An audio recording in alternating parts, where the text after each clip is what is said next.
여러분, 혹시 아침에 일어나자마자 왜 이렇게 피곤하지? 라는 생각부터 해보신 적 있으신가요?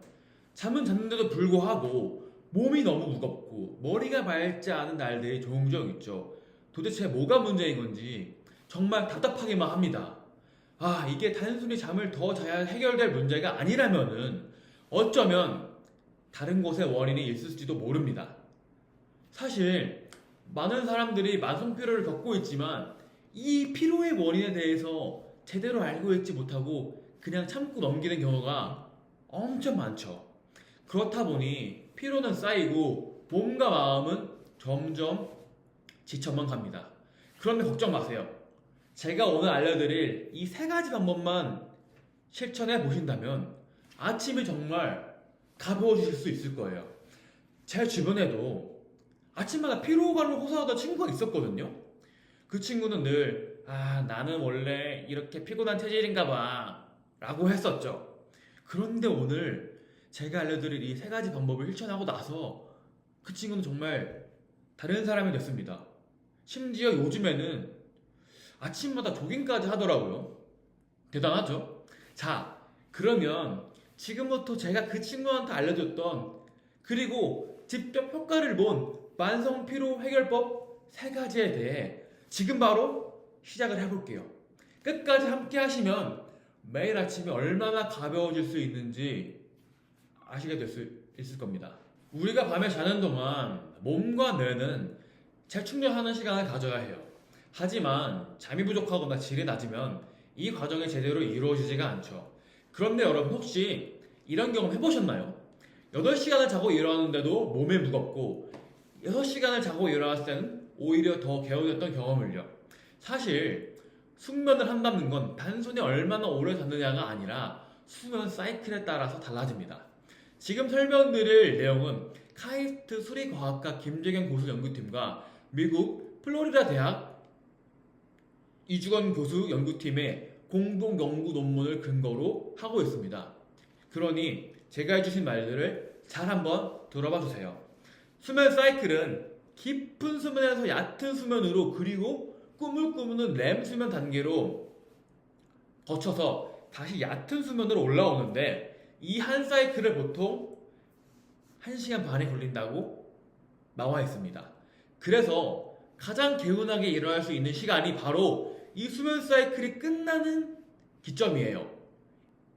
이를 기준으로 보면 6시간, 7시간 반, 9시간 같이 1시간 반 반이의 수면 시간이 가장 좋습니다. 특히 성인에게는 7시간 반의 최적이라고 고정되고 있어요. 매일 같은 시간에 잠이 들고 일어나는 루틴을 유지하기로 하고 7시간 반을 기준으로 수면 시간을 조금 늘렸다가 조금 줄여보기도 하고 이렇게 한번 조정을 해보세요. 이게 꼭 7시간 반이라고 해가지고 나한테 맞는 시간이 딱 7시간 반은 아닐 수가 있거든요. 이런 작은 변화만으로도 아침이 훨씬 가벼워질 수 있을 거예요. 저녁 늦게 배가 고프면 가볍게 뭐라도 먹어야 잠이 잘 온다고 생각하시죠? 그런데 그 작은 한 끼가 밤새 몸을 끊임없이 괴롭힌다는 사실 알고 있으셨나요? 음식을 섭취하면 소화라는 작업이 시작되는데 이 과정에서 우리 몸은 엄청난 에너지를 사용하게 돼요. 특히 밤에는 몸이 쉬어야 하는데 소화 작업을 하느라 뇌와 장이 밤새 쉬지 못하고 에너지를 계속 소모하게 되죠. 결국 아침에 일어나도 피로가 가시지 않고 몸은 더 지쳐버리게 됩니다. 결국 뇌와 몸은 재충전이 되지 못한 상태로 하루를 시작하게 되고 결국 피로가 눈덩이처럼 쌓여버리게 되죠. 아침에 일어나도 나는 왜 이렇게 몸이 무겁지? 라고 느끼는 게 바로 이 부분일 수가 있어요. 그래서 가장 좋은 방법은 잠들기 전 6시간 정도에는 음식을 섭취하는 것을 마무리하는 거예요. 이렇게 하면은 몸이 소화를 끝내고 밤새 온전히 쉴 수가 있게 되죠.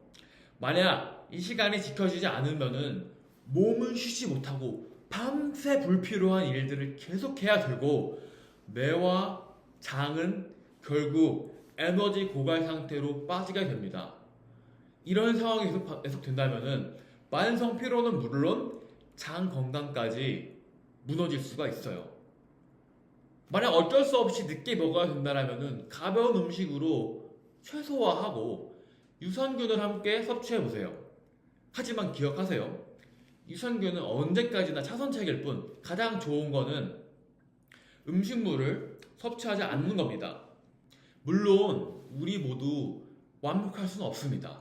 가끔은 늦게까지 일을 하거나 약속이 길어져서 저녁 시간이 늦어질 때도 있고 야식을 먹고 싶을 충동을 이기지 못할 때도 있습니다. 저 또한 마찬가지고요. 그리고 그럴 땐 이거 먹으면 안 되는데 하는 거 알면서도 손이 가는 자신을 발견하게 되죠. 우리 모두 한 번쯤은 경험해 봤을 거예요. 그리고 만약 늦은 저녁을 먹었다면 그 불편함을 조금이라도 줄이기 위해서 유산균을 함께 섭취해보는 것을 권장드리기도 합니다. 하나의 방법일 뿐이죠. 근데 유산균을 먹게 되면은 장내 유익균을 늘리고 소화를 도와줘서 밤새 덜 부담스럽도록 느낄 수 있도록 도와줄 수 있어요. 소화를 시키는 장이 단순히 소화시키는 담당이 아니라 우리 몸에 큰 영향을 미치는 곳이거든요. 단순하게 소화를 시키는 곳으로 치부할 수가 없어요. 그래서 장을 건강하게 관리하면은 소화가 원활해지는 것은 물론 밤새 몸이 더 편안하게 쉴 수 있게 되는 거죠. 그래서 유산균을 통해 장내 유익균을 늘려서 소화를 돕고 장을 안정시켜주는 역할을 조금 더 해줬으면 좋겠어요. 특히 꾸준히 섭취한다면은 만성 피로는 물론 면역력 강화에도 큰 도움을 줄 수 있다고 생각합니다. 제가 아래 댓글에는 제가 평상시에 꾸준히 먹는 유산균에 대한 정보를 달아놨거든요. 어떤 걸 제가 먹는지가 궁금하신 분들은 한번 확인해 보셔도 좋을 것 같아요. 자, 오늘 말씀드린 세 가지 방법 다시 한번 정리해 볼게요. 첫 번째, 수면의 질과 시간 관리. 두 번째, 잠들기 전 6시간 안에는 섭취를 마무리할 것. 그리고 세 번째, 유산균을 활용한 장 건강 관리였습니다. 사실 저도 예전에 아침마다 피곤해서 너무 힘들었거든요. 매일 아침 왜 이렇게 힘들지라는 생각에 무기력감만 느낄 때가 많았죠. 그런데 제가 오늘 말씀드릴 세 가지 방법을 하나하나 실천하면서 정말 많은 변화가 생겼어요. 그래서 제가 직접 경험해보고 효과를 본 방법들이 여러분들에게도 꼭 도움이 되었으면 좋겠습니다. 아까 말씀드렸던 제 친구도 이 방법을 실천하고 나서 정말 많이 달라졌거든요. 그 친구가 처음에는 이게 효과가 있을까 했지만 꾸준히 해보다 보니 지금 아침마다 정말 조깅을 열심히 할 정도로 활력을 되찾았거든요. 그런 친구를 보면서 저도 너무 기뻤고 이거는 꼭 더 많은 사람들에게 나눠야겠다라는 생각을 했어요. 여러분, 결국 건강한 삶을 만드는 거는 거창한 변화가 아니라 오늘의 작은 선택이 쌓여서 이렇게 만들어진다고 생각을 하거든요. 오늘 제가 말씀드린 내용들이 보면은 정말 하나하나가 어렵지가 않은 것들이잖아요. 되게 사소한 것들인데 이런 게 쌓여서 정말 큰 변화를 만들 수 있다고 생각을 해요. 그래서 오늘 제가 말씀드린 것들이 여러분들의 삶에 조금이라도 긍정적인 변화로 다가갈 수가 있다면은 그걸로 저는 정말 약간 뿌듯함을 느끼고 행복할 것 같아요. 아까 말씀드린 친구처럼 여러분도 아침이 가벼운 사람이 되실 수 있도록 진심으로 저도 바라고 응원하겠습니다. 끝으로 제 영상이 정말 조금이라도 도움이 되었다면 구독과 좋아요 부탁드릴게요. 저는 여러분들과 더 많은 이야기를 함께 나누고 싶어요. 앞으로도 실질적이고 도움이 진짜 되는 이야기들로 많이 준비해서 돌아올 테니까요. 다음에 또 만나요. 감사합니다.